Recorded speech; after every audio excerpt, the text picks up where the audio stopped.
નમસ્કાર મિત્રો, અમારા વિડીયોમાં આપ સૌનું હાર્દિક સ્વાગત છે। મિત્રો, આજે આપણે વાત કરવાના છીએ આંખોમાં આંસુ આવી જાય એવી આ ઘટના। શરૂ થાય તે પહેલા હું તમને માત્ર એટલું જ કહીશ કે દુનિયામાં સૌથી મોટું અપમાન ગરીબનું નથી, પરંતુ કોઈ માણસને તેના કપડાં અને દેખાવ પરથી નાનો સમજવાનું છે। અને જ્યારે આ સત્ય એક બેંકના મેનેજરને સમજાયું ત્યારે ઘણું મોડું થઈ ચૂક્યું હતું। આજે પણ એ શહેરના લોકો આ ઘટનાને યાદ કરે છે તો તેમની આંખો ભીની થઈ જાય છે। સવારે લગભગ 10:30 વાગ્યાનો સમય હતો। શહેરની સૌથી મોટી એક પ્રતિષ્ઠિત ગણાતી જનકલ્યાણ બેંકમાં ગ્રાહકોની લાંબી લાઈન લાગી હતી। દરેક કાઉન્ટર પર ભારે ભીડ હતી। કોઈના પૈસા જમા કરવા આવ્યું હતું તો કોઈ ઉપાડવા આવ્યું હતું। મેનેજર રાજીવ મહેતા પોતાની કાચની કેબિનમાં બેઠો હતો। તેને પોતાના હોદ્દાનો ખૂબ અહંકાર હતો। કર્મચારીઓ પણ તેના સ્વભાવ જેવા જ બની ગયા હતા। ગરીબ કે સામાન્ય કપડામાં આવતા ગ્રાહકો સાથે તેઓ ઉદ્ધતાઈથી વાત કરતા, જ્યારે મોટા વેપારીઓ અને અધિકારી ધનિક લોકો આવતા ત્યારે એ જ લોકો ઊભા થઈને સ્વાગત કરતા। એ જ સમયે બેંકના મુખ્ય દરવાજેથી લગભગ 70 વર્ષનો એક વૃદ્ધ ધીમે ધીમે અંદર પ્રવેશ્યો। સફેદ પણ જૂના થઈ ગયેલા કપડાં, પગમાં ઘસાઈ ગયેલા સંપલ, ખભા પર એક જૂનો થેલો અને ચહેરા પર ભારે ચિંતા। તેના હાથ ધ્રુજી રહ્યા હતા અને આંખોમાંથી વારંવાર આંસુ આવી જતા હતા। તે સીધો ટોકન મશીન પાસે ગયો, પરંતુ મશીન કેવી રીતે ચલાવવું તેની તેને ખબર નહોતી। તેણે આજુબાજુમાં ઊભેલા એક યુવાનને વિનંતી કરી, બેટા, મને પૈસા ઉપાડવાના છે, ટોકન કાઢી આપશો? યુવકે મોઢું ફેરવી લીધું। બીજાએ કહ્યું, અંકલ, અમને મોડું થઈ જાય છે। વૃદ્ધે પોતે જ ઘણીવાર પ્રયાસ કર્યો, પરંતુ સફળ ન થયો। અંતે તે કાઉન્ટર સુધી પહોંચ્યો અને ખૂબ નમ્ર અવાજમાં બોલ્યો, બેટા, મારી પત્ની હોસ્પિટલમાં દાખલ છે। ડોક્ટરે કહ્યું છે કે તરત જ દવા અને ઓપરેશન માટે પૈસા જમા કરાવો। મારા ખાતામાંથી થોડા પૈસા આપો। કાઉન્ટર પર બેઠેલા કર્મચારીએ વૃદ્ધને ઉપરથી નીચે સુધી જોયો અને હસતા બોલ્યો, પહેલા ટોકન લાવો। વૃદ્ધે કહ્યું, મને ટોકન કાઢતા આવડતું નથી। કર્મચારીએ ગુસ્સાથી કહ્યું, તો અમને શીખવાડવાનું કામ નથી।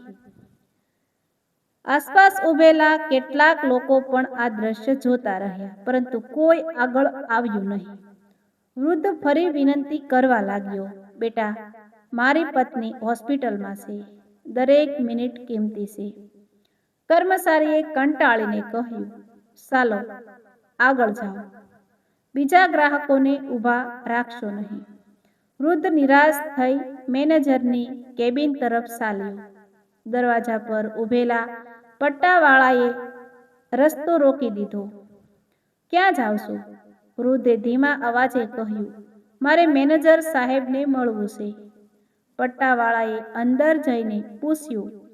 મેનેજરે દૂરથી જ વૃદ્ધને જોયો અને હાથના ઈશારાથી અંદર આવવા કહ્યું।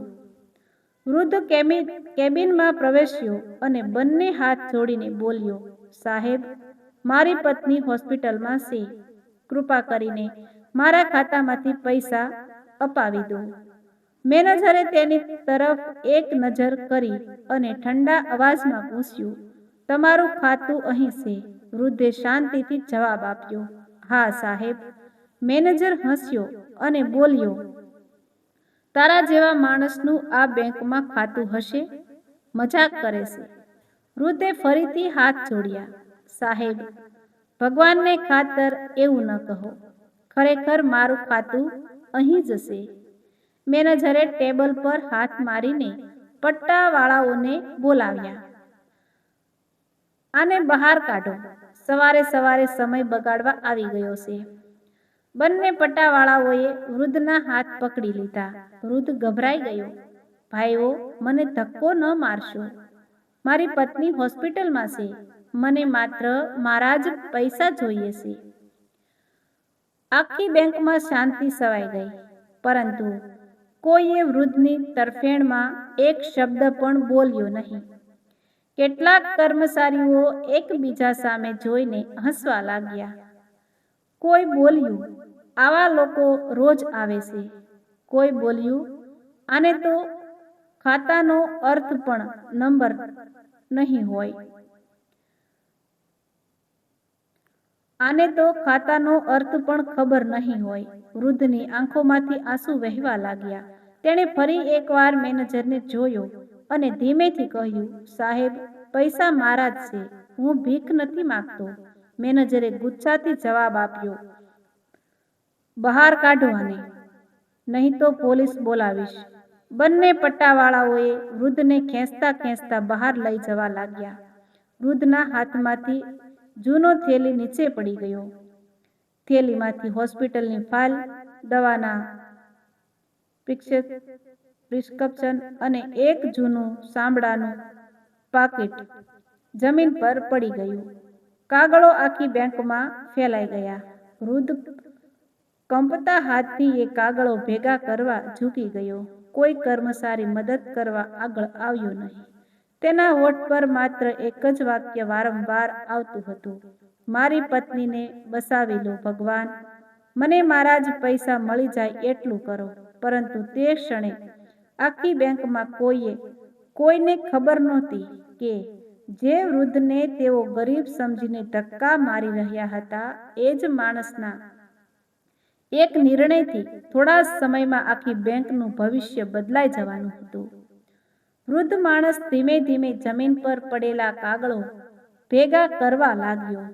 ત્યારે તેની આંખોમાંથી ટપ ટપ આંસુ પડી રહ્યા હતા અને આખી બેંકમાં ઊભેલા લોકોમાંથી કોઈ એક પણ માણસ તેની મદદ કરવા આગળ આવ્યો નહીં. જાણે બધાના દિલમાંથી દયા જ ખતમ થઈ ગઈ હોય એમ દરેક વ્યક્તિ માત્ર તમાશો જોઈ રહી હતી. બંને પટ્ટાવાળાઓ હજુ પણ તેને ઊભા થવા માટે ધક્કા મારી રહ્યા હતા અને મેનેજર પોતાની કેબિનમાંથી આ બધું જોઈને હળવું સ્મિત કરી રહ્યો હતો. વૃદ્ધે હોસ્પિટલની ફાઇલ સાથે સાથે સાંપી લીધી અને કંપતા અવાજે કહ્યું, સાહેબ, મારી પત્ની છેલ્લા 40 વર્ષથી મારી સાથે જીવનના દરેક સુખ દુઃખમાં ઊભી રહી છે. આજે તે હોસ્પિટલમાં જીવન અને મૃત્યુ વચ્ચે લડી રહી છે. ડોક્ટરે કહ્યું છે કે 1 કલાકમાં પૈસા નહીં આવે તો ઓપરેશન રોકી દેવું પડશે. હું ભીખ માંગવા નથી આવ્યો, મારા પોતાના જ ખાતામાંથી પૈસા લેવા આવ્યો છું. કૃપા કરીને મારી વાત પર વિશ્વાસ કરો. પરંતુ મેનેજરે ગુસ્સામાં કહ્યું, તારા જેવા લોકો રોજ નવી નવી વાર્તા બનાવીને આવે છે. હવે એક ક્ષણ પણ અહીં ઊભો નહીં રહે. બંને પટ્ટાવાળાઓ, આને બહાર મૂકી આવો. વૃદ્ધ ફરી એકવાર બંને હાથ જોડીને ઊભો રહ્યો અને બોલ્યો, ભગવાનના નામે મને માત્ર 5 મિનિટ આપો. તમે કોમ્પ્યુટરમાં મારું નામ તપાસી લો. જો ખાતું ન હોય તો હું જાતે જ અહીંથી ચાલ્યો જઈશ અને ફરી ક્યારેય આ બેંકમાં પગ નહીં મૂકું. પરંતુ મેનેજરે એક પણ શબ્દ સાંભળ્યો નહીં. તેણે કર્મચારીઓ તરફ જોઈને કહ્યું, આજકાલ કોઈ પણ માણસ આવીને કહે કે મારા ખાતામાં કરોડો રૂપિયા છે, તો શું આપણે વિશ્વાસ કરી લઈએ? આખી બેંકમાં જોરદાર હાસ્ય ફાટી નીકળ્યું. એક મહિલા કર્મચારી બોલી, કદાચ દાદા સપનામાં કરોડપતિ હશે.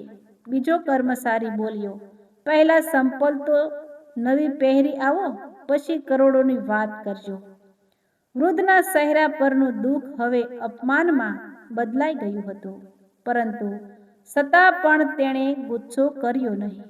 તેણે શાંતિથી પોતાના પાકીટમાંથી એક જૂનું પ્લાસ્ટિક કવર કાઢ્યું અને ધીમેથી બોલ્યો, સાહેબ, મારી આંખો હવે પહેલા જેવી નથી રહી.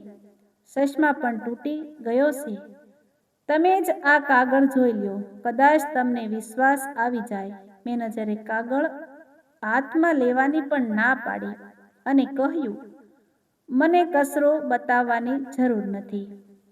બહાર નીકળો એટલામાં બેંકમાં બેઠેલા એક વૃદ્ધ ગ્રાહકે ધીમેથી કહ્યું, મેનેજર સાહેબ, એકવાર તપાસી તો લો.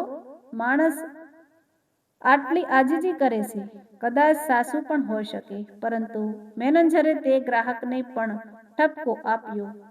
તમે તમારા કામથી કામ રાખો, કહી બેંક હું ચલાવું છું. વૃદ્ધે એક લાંબો શ્વાસ લીધો અને ધીમે ધીમે બહાર જવા લાગ્યો. પરંતુ દરવાજા સુધી પહોંચીને અચાનક તે અટકી ગયો. તેણે પાછળ ફરીને આખી બેંક તરફ જોયું. તેને આંખોમાં હવે આંસુ નહોતા, પરંતુ એક અજીબ શાંતિ હતી. તેણે ખૂબ ધીમા અવાજમાં કહ્યું, આજે મને પૈસાની જરૂર હતી, એટલે હું હાથ જોડીને ઊભો રહ્યો. કારણ કે મારી પત્નીનો જીવ મારા માટે સૌથી કિંમતી છે. પરંતુ આજે અહીં જે થયું છે તે હું જીવનભર નહીં ભૂલું. આ શબ્દો સાંભળીને પણ કોઈના દિલમાં દયા જાગી નહીં. મેનેજરે કહ્યું, હવે ભાષણ પૂરું થયું હોય તો જાઓ. વૃદ્ધે પોતાના પાકીટમાંથી એક નાનું જૂનું કાર્ડ બહાર કાઢ્યું અને તેને હાથમાં જોતા રહ્યો. પછી ખૂબ જ શાંતિથી બોલ્યા, સારું સાહેબ, તમે કહ્યું તેમ હું જઈ રહ્યો છું. પરંતુ જતા પહેલા એક છેલ્લી વિનંતી છે. મારા ખાતાની માહિતી એકવાર તપાસી લેજો. કદાચ પછી તમને અફસોસ થશે. મેનેજરે હસીને કહ્યું, મને કોઈ અફસોસ થવાનો નથી, કારણ કે મને ખબર છે તારા જેવા માણસનું આ બેંકમાં ખાતું હોઈ શકે નહીં. વૃદ્ધે માથું હલાવ્યું અને બહાર નીકળવા લાગ્યો. પરંતુ બહાર જતા જ તેણે પોતાના જૂના મોબાઈલમાંથી એક નંબર ડાયલ કર્યો. ફોન ઉપડતા જ તેણે માત્ર એટલું જ કહ્યું, હું રઘુવીર દેસાઈ બોલું છું. મને લાગે છે હવે તમારે અહીં આવવું પડશે. અહીં આજે માણસાઈનું ખાતું બંધ થઈ ગયું છે. ફોનની સામે રહેલા વ્યક્તિએ કંઈક કહ્યું અને વૃદ્ધે શાંતિથી જવાબ આપ્યો, હું બહાર જ ઊભો છું. તમે આવો, ત્યાર પછી વાત કરીએ. એટલું કહીને તેણે ફોન મૂકી દીધો. અંદર બેઠેલા કર્મચારીઓને લાગ્યું કે કદાચ કોઈ સગાને ફોન કર્યો હશે. તેથી તેઓ ફરી પોતાના કામમાં લાગી ગયા. પરંતુ બેંકના સિક્યુરિટી ગાર્ડ દૂરથી આ બધું જોયું હતું. તેના મનમાં શંકા જન્મી કે આ વૃદ્ધનો અવાજ અને તેની વાત કરવાની રીત કોઈ સામાન્ય માણસ જેવી નહોતી. લગભગ 10 મિનિટ વીતી ગયા. અચાનક બેંકની બહાર એક પછી એક કાળા રંગની 4 વૈભવી ગાડીઓ આવીને ઊભી રહી. સમગ્ર સ્ટાફની નજર કાચમાંથી બહાર ગઈ. મેનેજર પણ પોતાની ખુરશી પરથી ઊભો થઈ ગયો, કારણ કે આવી ગાડીઓ સામાન્ય ગ્રાહકો માટે આવતી નહોતી. પહેલી ગાડીમાંથી કાળા કપડામાં સુરક્ષા કર્મચારીઓ ઉતર્યા. બીજી ગાડીમાંથી એક જાણીતા ઉદ્યોગપતિ જેવા દેખાતા વ્યક્તિ ઝડપથી બહાર આવ્યા અને સીધા તે વૃદ્ધ માણસ તરફ દોડી ગયા. તેમણે વૃદ્ધના પગને સ્પર્શ કરીને કહ્યું, સાહેબ, તમને અહીં બહાર કેમ ઊભા રાખ્યા છે? અને આ પ્રશ્ન સાંભળતા જ બેંકની અંદર ઊભેલા દરેક કર્મચારીના ચહેરાનો રંગ ધીમે ધીમે બદલાવા લાગ્યો. બેંકની અંદર ઊભેલા દરેક કર્મચારીની નજર હવે કાચની બહાર જ હતી. મેનેજર રાજીવ મહેતાના હાથમાંથી પેન નીચે પડી ગઈ, કારણ કે જે વૃદ્ધ માણસને થોડી જ મિનિટો પહેલા તેણે અપમાનિત કરીને બેંકમાંથી કાઢી મૂક્યો હતો, તેના પગને એક જાણીતા ઉદ્યોગપતિ નમન કરીને સ્પર્શ કરી રહ્યા હતા. વૃદ્ધે તરત જ તેમને ઊભા કર્યા અને ધીમેથી કહ્યું, અનિલ બેટા, હું હજુ પણ એ જ રઘુવીર છું. મારા પગે ન પડ. તું પહેલા મને એટલું કહેજે, હોસ્પિટલમાં મારી શારદાની હાલત કેવી છે? અનિલે ખૂબ જ નમ્રતાથી જવાબ આપ્યો, સાહેબ, મેં હોસ્પિટલમાં મારા માણસોને મોકલી દીધા છે. ડૉક્ટરને કહી દીધું છે કે સારવાર એક ક્ષણ માટે પણ અટકવી નહીં જોઈએ. તમામ ખર્ચની જવાબદારી અમારી રહેશે. પરંતુ તમે મને એક ફોન કર્યો એટલે હું બધું છોડીને અહીં દોડી આવ્યો છું. હવે કૃપા કરીને તમે અંદર આવો. આજે અહીં જે થયું છે તેનો હિસાબ લેવો જ પડશે. આ વાત સાંભળીને બેંકના ગાર્ડથી લઈને ક્લાર્ક સુધી બધા એકબીજાના ચહેરા જોવા લાગ્યા. મેનેજરના કપાળ પર પરસેવો આવી ગયો. છતાં પણ તેણે પોતાના અહંકારને છોડી દીધો નહીં. તે ઝડપથી બહાર આવ્યો અને કૃત્રિમ સ્મિત સાથે બોલ્યો, અરે દાદા, તમે તો ખોટું સમજી ગયા. અમે તો માત્ર નિયમ પ્રમાણે કામ કરી રહ્યા હતા. તમે પહેલા જ કહ્યું હોત તો અંદર બેસાડ્યા હોત. વૃદ્ધે તેની તરફ એક નજર પણ ન કરી. અનિલે મેનેજરને કડક અવાજમાં પૂછ્યું, તમને ખબર છે તમે કોની સાથે આ રીતે વાત કરી છે? મેનેજરે હસીને બોલ્યા, સાહેબ, કદાચ કોઈ મોટા માણસ હશે, પરંતુ અમારી પાસે કોઈ પુરાવો નહોતો. અનિલે તરત જ પોતાના સહાયકને ઈશારો કર્યો. તેણે એક ફાઇલ અને ટેબ્લેટ મેનેજરના હાથમાં આપ્યા. મેનેજરે જેમ જ સ્ક્રીન પર ખાતાની વિગત જોઈ તેમ તેના પગ નીચેથી જમીન સરકી ગઈ. ખાતા ધારકનું નામ હતું રઘુવીર ગોવિંદભાઈ દેસાઈ. ખાતું ખોલવાની તારીખ હતી બેંક શરૂ થયાના પહેલા જ દિવસે અને ખાતા સામે દર્શાવેલી રકમ જોઈને મેનેજરની આંખો ફાટી ગઈ. કારણ કે એ માત્ર કરોડોમાં નહોતી, પરંતુ એટલી મોટી હતી કે બેંકની અનેક શાખાઓના કુલ જમા કરતાં પણ વધારે હતી. સાથે નોંધ હતી કે આ ખાતું બેંકના સ્થાનિક ગ્રાહક તરીકે વિશેષ સુરક્ષા શ્રેણીમાં રાખવામાં આવ્યું છે અને કોઈ પણ અસામાન્ય પરિસ્થિતિમાં સીધા મેનેજિંગ ડિરેક્ટર્સને જાણ કરવી ફરજિયાત છે. મેનેજરના હાથ ધ્રુજવા લાગ્યા. તેણે તરત જ કાઉન્ટર પર બેઠેલા કર્મચારીને બોલાવ્યો અને કહ્યું, આ ખાતું ફરી તપાસો. કર્મચારીએ તપાસ્યું તો પરિણામ એ જ આવ્યું. હવે આખી બેંકમાં એકદમ સન્નાટો છવાઈ ગયો.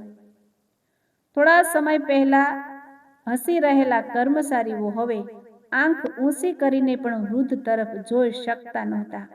વૃદ્ધ શાંતિથી ઊભા રહ્યા, જાણે તેમને પૈસાનો નહીં પરંતુ માણસાઈનો દુઃખ વધારે થતું. તેમણે ધીમા અવાજમાં કહ્યું, રાજીવ સાહેબ, મને પૈસા ન આપતા તો પણ ચાલત, પણ તમે મને માણસ ન ગણ્યો એ વાતે મને સૌથી વધારે દુઃખ થયું. મેં તો માત્ર એટલું કહ્યું હતું કે મારી પત્ની હોસ્પિટલમાં છે, છતાં પણ તમે મારી વાત સાંભળવાની પણ જરૂર ન સમજી. તમે મારા કપડાં જોયા પરંતુ મારું દુઃખ ન જોયું. તમે મારા ચપ્પલ જોયા પરંતુ મારા કંપતા હાથ ન જોયા. તમે મારું પાકીટ જોયું પરંતુ તેમાં રહેલી હોસ્પિટલની ફાઇલ ન જોઈ. તમે મને ગરીબ સમજી લીધો પરંતુ એક ક્ષણ માટે પણ સત્ય તપાસવાનો પ્રયત્ન ન કર્યો. આ શબ્દો સાંભળીને ઘણા ગ્રાહકોની આંખમાં પણ પાણી આવી ગયું. એક વૃદ્ધ મહિલા ધીમેથી બોલી, સાસુ કહે છે, દાદા માણસને કપડાથી નહીં, દિલથી ઓળખવો જોઈએ. એટલામાં બેંકના તમામ કોમ્પ્યુટરમાં એક સાથે આંતરિક સૂચના વાગી અને સ્ક્રીન પર લખાણ દેખાયું, મેનેજિંગ ડિરેક્ટર 5 મિનિટમાં મુખ્ય શાખાએ પહોંચી રહ્યા છે. તમામ અધિકારીઓ તરત હાજર રહે. મેનેજરનો ચહેરો સંપૂર્ણ ફિક્કો પડી ગયો, કારણ કે તેને સમજાઈ ગયું હતું કે હવે વાત તેના હાથમાંથી નીકળી ગઈ છે. બીજી તરફ રઘુવીરભાઈએ પોતાના થેલામાંથી હોસ્પિટલની ફાઇલ ફરી એકવાર બહાર કાઢી અને ધીમેથી બોલ્યા, મને હજુ પણ મારી પત્ની પાસે જવું છે. પૈસા પછી પણ મળી જશે, પરંતુ આશા રાખું છું કે આજ પછી કોઈ બીજો ગરીબ માણસ આ બેંકમાં આવીને મારા જેવું અપમાન સહન નહીં કરે. અને એટલામાં બેંકની બહાર ફરી એક લાંબો કાફલો આવીને ઊભો રહ્યો, જેમાંથી ઉતરનાર વ્યક્તિને જોઈને સમગ્ર સ્ટાફ એક સાથે સીધો ઊભો થઈ ગયો, કારણ કે બેંકના મેનેજિંગ ડિરેક્ટર પોતે ઝડપથી રઘુવીરભાઈ તરફ આગળ વધી રહ્યા હતા અને તેમના ચહેરા પર સ્પષ્ટ પસ્તાવો દેખાઈ રહ્યો હતો. બેંકની બહાર ઊભેલી તમામ ગાડીઓમાંથી સુરક્ષા કર્મીઓ ઉતર્યા અને તેમની વચ્ચે બેંકના મેનેજિંગ ડિરેક્ટર વિક્રમસિંહ શાહ ખૂબ ઝડપથી આગળ વધ્યા. પરંતુ આશ્ચર્યની વાત એ હતી કે તેઓ સીધા મેનેજરની પાસે ન જઈને રઘુવીરભાઈ દેસાઈની સામે પહોંચ્યા અને કોઈ એક શબ્દ બોલ્યા વગર બંને હાથ જોડીને તેમના શરણમાં નમી ગયા. આખી બેંકમાં એક ક્ષણ માટે એવો સન્નાટો છવાઈ ગયો કે જાણે સમય જ અટકી ગયો હોય. થોડા સમય પહેલા જ જે વૃદ્ધને સામાન્ય માણસ સમજીને ધક્કા મારીને બહાર કાઢવામાં આવ્યો હતો, તેમના પગમાં આજે બેંકના સૌથી મોટા અધિકારી નમી રહ્યા હતા. મેનેજર રાજીવ મહેતાના ચહેરાનો રંગ ઉડી ગયો. કર્મચારીઓના હાથ કંપવા લાગ્યા અને થોડા સમય પહેલા હસી રહેલા લોકો હવે શરમથી માથું ઝુકાવીને ઊભા રહ્યા. વિક્રમસિંહ શાહની આંખોમાં આંસુ આવી ગયા. તેમણે ધ્રુજતા અવાજમાં કહ્યું, રઘુવીરભાઈ, આજે જે થયું છે તેના માટે હું વ્યક્તિગત રીતે તમારી માફી માંગુ છું. આ બેંકના ઇતિહાસમાં આજનો દિવસ સૌથી શરમજનક દિવસ બની ગયો છે. તમે માત્ર અમારા ગ્રાહક નથી, પરંતુ આ બેંકના પ્રથમ ખાતાધારક છો. જ્યારે આ બેંક પાસે મૂડી નહોતી, ત્યારે સૌથી પહેલો વિશ્વાસ તમે કર્યો હતો. જો એ દિવસે તમે તમારી જીવનભરની બચત અહીં જમા ન કરવી હોત તો કદાચ આજે આ બેંક અસ્તિત્વમાં જ ન હોત. રઘુવીરભાઈએ શાંતિથી કહ્યું, વિક્રમસિંહ, મને પૈસાનો ગર્વ ક્યારેય નહોતો અને આજે પણ નથી, પરંતુ આજે દુઃખ એ વાતનું થયું કે આ બેંકમાં માણસ કરતાં કપડાનું વધારે મૂલ્ય છે. જો હું ખરેખર ગરીબ હોત તો શું મને મારા જ પૈસા લેવા પણ અધિકાર ન હોત? વિક્રમસિંહે તરત જ સમગ્ર સ્ટાફ તરફ ફરીને કડક અવાજમાં કહ્યું, આજે અહીં જે કોઈ હાજર છે તે બધા ધ્યાનથી સાંભળો. બેંક માત્ર પૈસાથી નથી ચાલતી, વિશ્વાસથી ચાલે છે. અને વિશ્વાસનું સૌથી પહેલું નિયમ છે દરેક ગ્રાહકનું સન્માન. કોઈ પણ માણસ મોટો કે નાનો નથી હોતો. અહીં આવતા દરેક વ્યક્તિના પૈસા સમાન હોય છે અને તેની ઇજ્જત પણ સમાન હોવી જોઈએ. ત્યારબાદ તેમણે મેનેજર રાજીવ મહેતાને આગળ બોલાવ્યો. રાજીવ કંપતા પગે તેમની સામે આવ્યો. વિક્રમસિંહે પૂછ્યું, શું તમે આ વૃદ્ધની વાત એકવાર પણ સાંભળી હતી? શું તમે તેમના ખાતાની તપાસ કરી હતી? શું તમે હોસ્પિટલના કાગળો જોયા હતા? રાજીવ પાસે કોઈ જવાબ નહોતો. તેણે ધીમેથી કહ્યું, સર, મારી ભૂલ થઈ ગઈ. વિક્રમસિંહે ગુસ્સાથી કહ્યું, આ ભૂલ નથી, આ અહંકાર છે. અને અહંકાર કોઈ પણ સંસ્થાને અંદરથી ખોખલી બનાવે છે.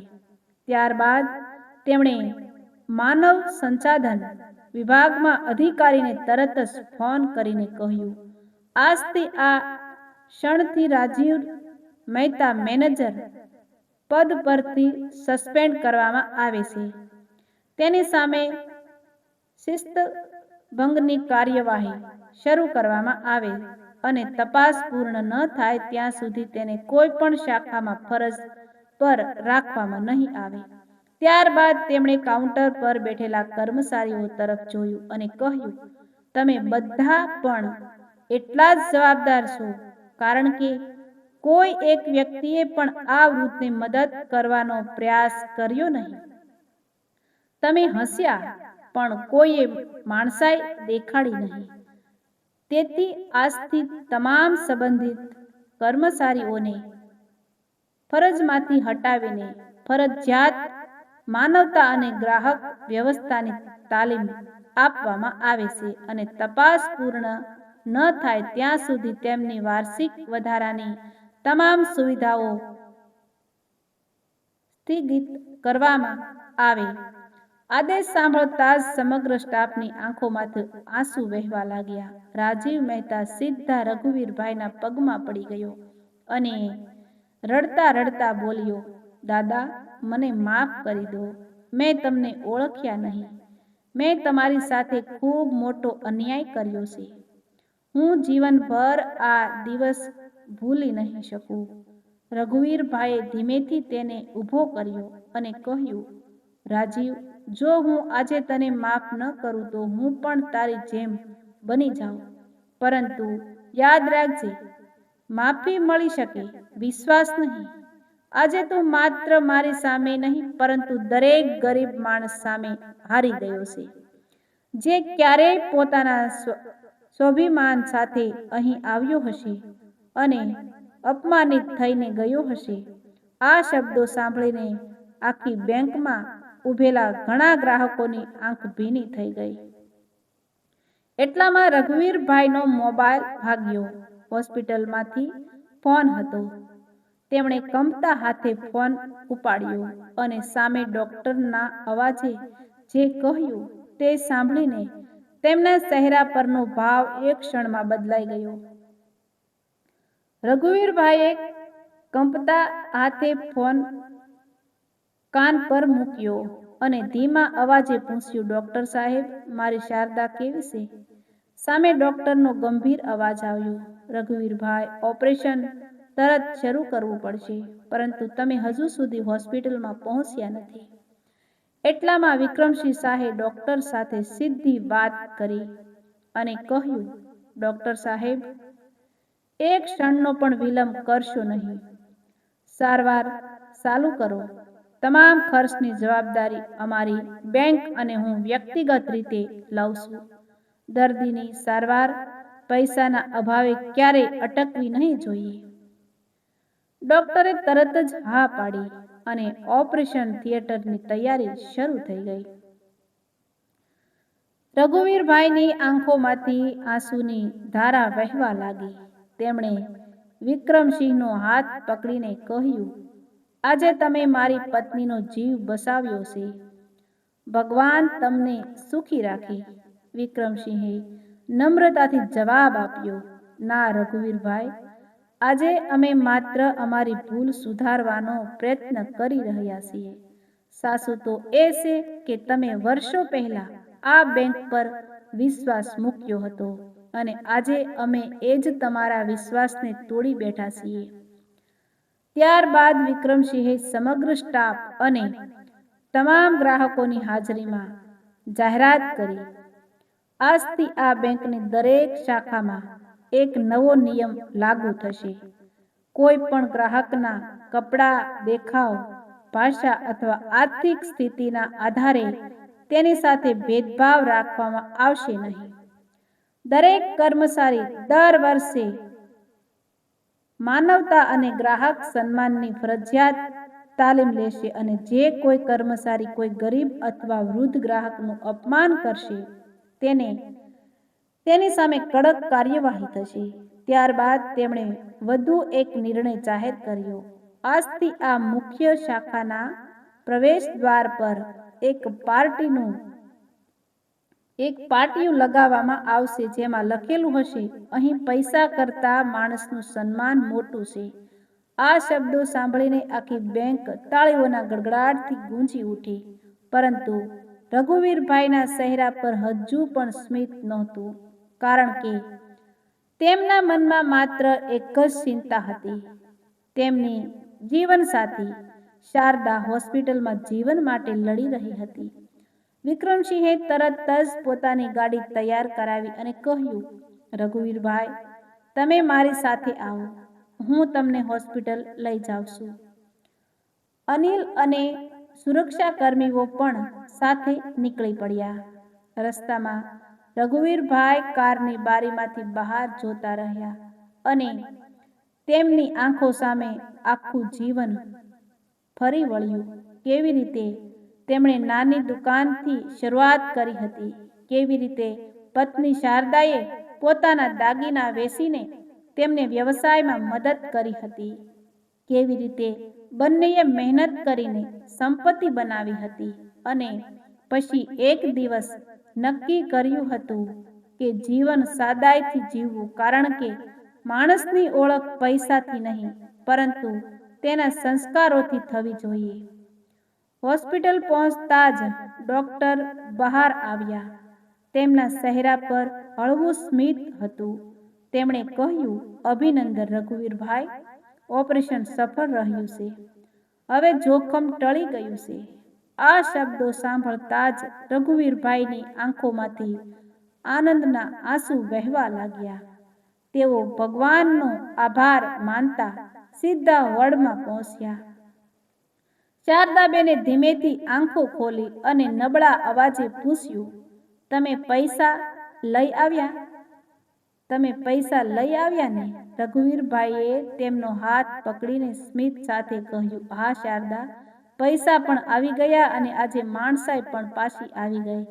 શારદાબેનને કંઈ સમજાયું નહીં, પરંતુ તેમની આંખોમાં પતિને જોઈને શાંતિ આવી ગઈ.